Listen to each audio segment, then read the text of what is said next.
أصواتهم عند رسول الله أولئك الذين امتحن الله قلوبهم للتقوى لهم مغفرة وأجر عظيم.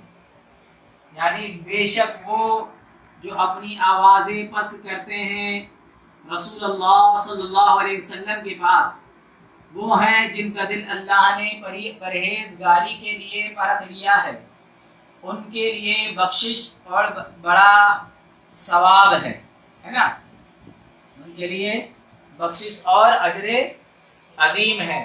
مفسر روح البیان حضرت شیخ اسماعیل حقی رحمۃ اللہ علیہ فرماتے ہیں کہ اس آیت مبارکہ میں اس بات کی طرف اشارہ ہے کہ شیخ و مرشد کے پاس بھی اپنی آواز دھیمی رکھی جائے، کیونکہ مرشد رسول اللہ صلی اللہ علیہ وسلم کا وارث اور نائب ہوتا ہے.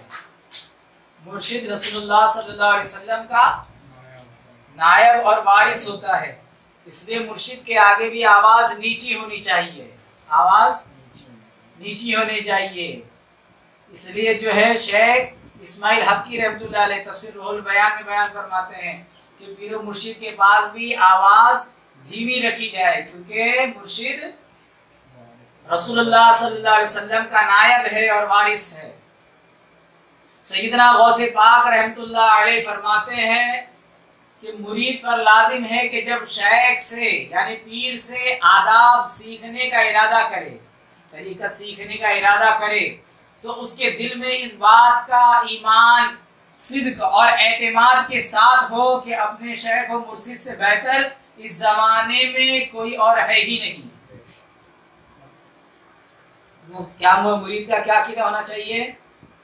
کیا فرماتے ہیں غوث پاک کہ جب شیخ سے طریقہ سیکھنا مقصود ہو تو مرید کے دل میں اس بات کا ایمان صادق اور اعتماد کلی ہو کہ اپنے پیر و مرشد سے بہتر اس زمانے میں اور کوئی نہیں، اس زمانے میں اور کوئی نہیں ہے. اور شیخ کی مخالفت، پیر کی مخالفت، پیر پر اعتراض کرنا ہرگز نہ کرے. یہ جو پیر پر اعتراض کرنا، ان کی مخالفت یہ نہ کرے، کیونکہ شیخ کی مخالفت کرے گا، پیر کی مخالفت کرے گا، پیر پہ اعتراض کرے گا تو یہ اس کے حق میں زہریلا بن جائے گا. کیا بن جائے گا؟ زہر قاتل بن جائے گا. اور صرف ظاہر میں نہیں بلکہ باطن میں بھی خلاف کرنے سے دور رہے. ظاہر میں منہ پہ تو اعتراض کرنا یا منہ پہ کچھ بولنا وہ تو دور ہے، دل میں سوچنے سے بھی رکے رہے. پیر کے لیے دل میں بھی غلط خیال نہ آئے. منہ پہ بول دینا کہ آپ غلط ہو یا آپ سے یہ غلطی ہو رہی ہے، یہ تو دور کی بات ہے. کیا ہے؟ یہ تو بہت دور کی بات ہے. دل میں گمان بھی نہیں آنا چاہیے. کیا آنا چاہیے؟ دل میں گمان بھی نہیں آنا چاہیے. ایسے ہی جو ہے ایک بہت بڑے بزرگ حضرت ابو علی روت باری رحمۃ اللہ علیہ، آپ فرماتے ہیں کہ بندہ ادب سے خدا تک پہنچ جاتا ہے. بندہ ادب سے خدا تک پہنچ جاتا ہے اور اطاعت سے جنت تک. اور حضرت ذوالنون مصری رحمۃ اللہ علیہ فرماتے ہیں کہ جب کوئی مرید ادب کا خیال نہیں رکھتا، جب کوئی مرید ادب کا خیال نہیں رکھتا تو وہ کیا کہتے ہیں نا، لوٹ کر وہیں پہنچ جاتا ہے جہاں سے چلا تھا. لوٹ کر مطلب سمجھے، یعنی وہ ہو سکتا ہے ایک زمانہ مرشد کے پاس گزارا ہوگا، خوب رہا ہوگا، خوب جو ہے وہاں سے بڑی بڑی چیزیں سیکھی ہوگی. کیا ہوگی؟ تو وہ جیسے علم ظاہر لوگوں نے بہت پڑھ لیا ہے لیکن ان کو منزل نہیں ملتی، ویسا ہی علم ایک بن کے رہ جائے گا اور اس کو منزل جدھر تھا ادھر واپس پہنچ جائے گا. منزل اس کو کچھ ملنے والی نہیں ہے. کون فرما رہا ہے؟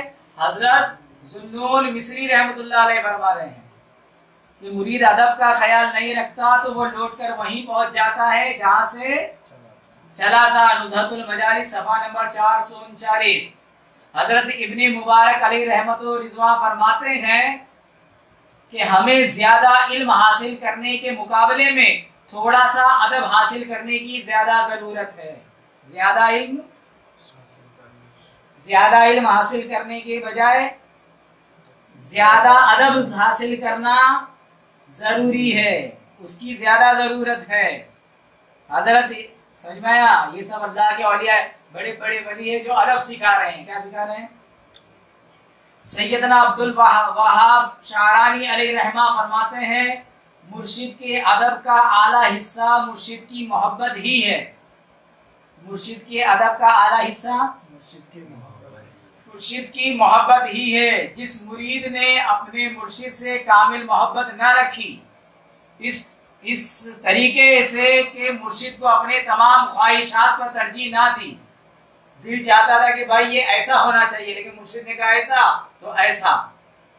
دل چاہتا تھا کہ نہیں وہ اس طریقے سے ہونا چاہیے, مرشد نے کہا ایسا تو ایسا. سمجھ میں آیا؟ ہاں کیا کہتے ہیں؟ مرید نے اپنے مرشد سے کامل محبت نہ رکھی اس طریقے سے کہ مرشد کو اپنی تمام خواہشات پر ترجیح نہ دی تو وہ مرید اس راہ میں کامیاب نہ ہوگا. نہ ہوگا کیونکہ مرشد کی محبت کی مثال سیڑھی کے جیسی ہے. کس کی جیسی؟ سیڑھی کے جیسی ہے. مرید اس کے ذریعے سے ہی چڑھ کر اللہ کی بارگاہ تک پہنچتا ہے. شیخ عبد الوہاب بہت بڑے جو ہے تصوف کے اوپر جو ہے آپ کی بڑے فرمانے والے ہیں. امام شعرانی کہتے ہیں ان کو. کیا کہتے ہیں؟ انوار القدسیہ فی المعرفت قواعد الصوفیہ کے اندر آپ نے جو یہ چیز ارشاد فرمائی ہے کہ پیر کی محبت سیڑھی کی طرح ہے. کس کی طرح ہے؟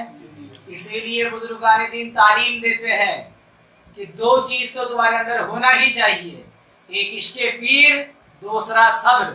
جس کے اندر عشق پیر اور صبر نہیں ہے وہ منزل تک نہیں پہنچ سکتا, اور جس میں عشق پیر اور صبر ہے تو انشاءاللہ تعالی کبھی نہ کبھی تو وہ منزل تک پہنچ ہی جائے گا. حضرت سیدنا علی بن وفا رحمۃ اللہ علیہ فرماتے ہیں کہ اللہ تعالیٰ کی راہ دکھانے والا تیرا مرشد ایک ایسی آنکھ ہے جس کے ذریعے اللہ تعالیٰ تیری طرف لطف و رحمت سے دیکھتا ہے. جس کے ذریعے اللہ تعالیٰ تیری طرف لطف و رحمت سے دیکھتا ہے. کیا فرماتے ہیں؟ اللہ تعالیٰ کی راہ دکھانے والا تیرا مرشد ایک ایسی آنکھ ہے, یعنی مرشد کی آنکھ سے اللہ تبارک و تعالیٰ دیکھتا ہے. ایسی آنکھ ہے جس کے ذریعے اللہ تعالیٰ تیری طرف لطف اور رحمت سے دیکھتا ہے. لطف اور رحمت سے دیکھتا ہے. اور ایک ایسا منہ ہے جس کے ذریعے سے اللہ تعالیٰ تیری طرف متوجہ ہوتا ہے, تجھ سے ہم کلام ہوتا ہے اور اس کی رضا سے راضی ہوتا ہے, اور جو ہے اس کے ذریعے جو ہے اس کی رضا کو جو ہے پیر کی رضا کے ذریعے پاتے ہیں, اور اس کی ناراضگی سے ناراض ہوتا ہے. اس کی ناراضگی سے ناراض ہوتا ہے. بس اے مرید تو اس بات کو جان لے اور مرشد کی اطاعت کو لازم کر لے اور دیکھ لے کہ تو کیا دیکھتا ہے. یہ سمجھ لے تو کیا دیکھ رہا ہے. سمجھ میں آگے فرماتے ہیں جس مرید نے یہ گمان کیا کہ اس کا شیخ اس کے اسرار سے واقف نہیں, اس کے رازوں سے واقف نہیں, تو وہ مرید اپنے پیر سے بہت دور ہے. بہت دور ہے. اگرچہ دن رات مرشد کے ساتھ ہی میں بیٹھا ہو, اگرچہ کئی سال مرشد کے ساتھ کیوں نہ گزارا ہو, لیکن وہ مرشد سے بہت دور ہے. کدھر ہے؟ بہت دور ہے. کدھر ہے؟ بہت دور ہے. دیکھیں ولیوں کا فرمان ہے. کس کا ہے؟ کسی کو دیکھ کے تو نہیں لکھا گیا, لیکن کس کا ہے؟ ولیوں کا فرمان. حضرت سید علی بن وفا رحمۃ اللہ علیہ. سمجھ میں آیا؟ حضرت شیخ زین الدین الخوانی فرماتے ہیں کہ مرید پر واجب ہے کہ اپنے مرشد سے استمداد کو بعین ہی رسول اللہ سے استمداد سمجھے. سمجھ میں آیا؟ یعنی کیا فرماتے ہیں کہ مرید پر واجب ہے کہ اپنے پیر سے مدد طلب جو کرتا ہے, سوال کرتا ہے, مدد طلب کرتا ہے, اس وقت یہی خیال رکھے کہ میں رسول اللہ سے مدد مانگ رہا ہوں. کس سے مانگ رہا ہوں؟ جب پیر سے آ کر کے کوئی بات عرض کرے تو گویا یہ خیال رکھے میں رسول اللہ سے عرض کر رہا ہوں. سمجھ میں آیا؟ اور رسول اللہ سے امداد کو اللہ سے امداد سمجھے.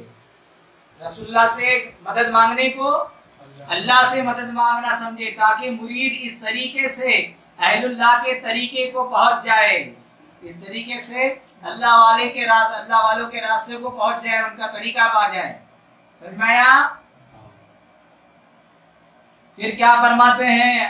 مرید پر لازم ہے کہ وہ اپنے دل کو اپنے مرشد کے ساتھ ہمیشہ مضبوط باندھے رکھے، ہمیشہ اپنے پیر کی یاد میں رہے، خیال میں رہے، ہمیشہ اپنا ان کی دھنکی میں رہے، اور ہمیشہ ان کی تابعداری کرتا رہے، ان کے حکم کو مانتا رہے، وہ ان کے حکم کو ان کے حساب سے چلتا رہے، اور ہمیشہ اعتقاد رکھے کہ اللہ نے اپنی تمام مددوں کا دروازہ صرف اس کے مرشد ہی کو بنایا ہے۔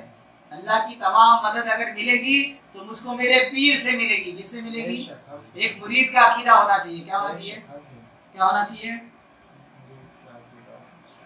ہاں، کہ تمام جتنی مصیبت ہو، پریشانی ہو، اس کا جو ہے اس کی امداد کا دروازہ، مدد کرنے کا دروازہ اللہ نے کس کو بنایا ہے دنیا میں؟ پیرو مرشد کو بنایا ہے، اپنے اس کے مرشد کو بنایا، اور یہ اس کا مرشد ایسا مظہر ہے، اللہ کا ایسا آئینہ ہے، ایسا دروازہ ہے کہ اللہ تعالیٰ نے اس کے مرید پر فیوزات کے پلٹنے کے لیے صرف اسی کو معین کیا ہے، جس کا جو پیر ہے، کیا ہے؟ پیر ہی کو معین کیا ہے۔ پیر کے لیے ایک مرید کا عقیدہ کیسا ہونا چاہیے؟ اور خاص فرمایا ہے، اور مرید کو کوئی مدد اور فیض مرشد کے واسطہ کے بغیر نہیں ملتا۔ سمجھ میں؟ اگرچہ تمام دنیا پیران اعظام سے بھری ہوئی ہے، لیکن مرید کو اس کے پیر ہی کے ذریعے ملتا ہے، اس کے پیر ہی کے ذریعے ملتا ہے۔ حضرت محبوب الہی اور جو ہے آپ کا ادب، حضرت سلطان المشائخ خواجہ نظام الدین اولیاء محبوب الہی اپنے احباب کے ساتھ تشریف فرما تھے کہ ناگہاں کھڑے ہو گئے، بیٹھے ہوئے تھے مریدوں کے ساتھ، اچانک میں کھڑے ہو گئے، پھر بیٹھ گئے، کھڑے ہوئے اور بیٹھ گئے۔ تو حاضر مجلس نے آپ سے دریافت کیا کہ حضور وجہ کیا تھی کہ آپ اچانک یکایک کھڑے ہو گئے اور بیٹھ گئے، کس بنا پر کھڑے ہوئے؟ فرمایا کہ ہمارے پیر دستگیر کی خانقاہ میں، ہمارے پیر خانقاہ میں ایک کتا رہتا تھا۔ کیا تھا؟ ایک کتا رہتا تھا۔ آج اسی صورت کا ایک کتا مجھے نظر آیا، وہ کتا نہیں، اس کے جیسا دکھنے والا کتا مجھے نظر آیا کہ گلی میں گزر رہا تھا، میں اس کتے کی تعظیم کے خاطر کھڑا ہوا۔ کیا ہوا؟ چشتی تعلیم سمجھ میں آئی، ادب و احترام۔ کیا کہا کہ حضرت آپ سمجھا رہے تھے، تعلیم دے رہے تھے، یکایک کھڑے ہو گئے، کھڑے ہو کر کے بیٹھے، بیٹھنے کے بعد لوگوں نے پوچھا حضرت وجہ کیا ہے؟ اچانک میں آپ کھڑے ہو گئے، بیٹھ گئے۔ کہے کہ میرے پیر و مرشد کی خانقاہ میں جو ہے ایک کتا ہے۔ کیا ہے؟ خانقاہ کے پاس ایک کتا رہتا ہے، اس کتے کے جیسا دکھنے والا ایک کتا مجھ کو دکھائی دیا، جو ابھی وہاں سے گزر رہا تھا، اس کو دیکھ کر اس کتے کی تعظیم کرنے کے لیے میں کھڑا ہو گیا تھا۔ کیا ہو گیا تھا؟ کیا کائی کے لیے کھڑا ہو گیا تھا؟ ایک سمجھ میں آیا؟ یہ ہے مرشد کا ادب۔ کیا ہے؟ یہ ہے مرشد کا ادب، یہ ہے پیر کا ادب۔ سمجھ میں آیا؟ کہتے ہیں حضرت مخدوم اشرف جہانگیر سمنانی رضی اللہ تعالیٰ عنہ فرماتے ہیں کہ بارگاہ الہی میں مقبولیت کا میرا درجہ اگر انتہائی بلندی پر پہنچے کہ عرش معلیٰ تک میرا سر جائے، کہاں تک جائے؟ میں اتنا بلندی پہنچوں کہ عرش معلیٰ کے اوپر میرا سر جائے، تب بھی اپنے مرشد کامل کے آستانے پر ہی میرا سر ہوگا۔ کیا ہوگا؟ یعنی میں کتنا ہی بڑا کامل، کتنا ہی بڑا کیوں نہ بن جاؤں، لیکن میرا سر ہمیشہ میرے پیر کے قدموں پہ ہوگا۔ کہاں ہوگا؟ میرے پیر کے قدموں میں ہوگا۔ کدھر ہوگا؟ کیا ہوگا؟ کدھر ہوگا؟ میرے پیر کے قدموں میں ہوگا۔ حضرت جنید بغدادی رضی اللہ تعالیٰ عنہ کا ایک مرید تھا، اور وہ جو ہے آپ سے ناراض ہو گیا۔ اس سے حضرت جنید بغدادی سے ناراض ہو گیا اور یہ سمجھا کہ اسے بھی مقام معرفت حاصل ہو گیا ہے۔ کیا سمجھا؟ اسے بھی یعنی کئی سال رہا، آیا، تعلیم پایا، سب کیا،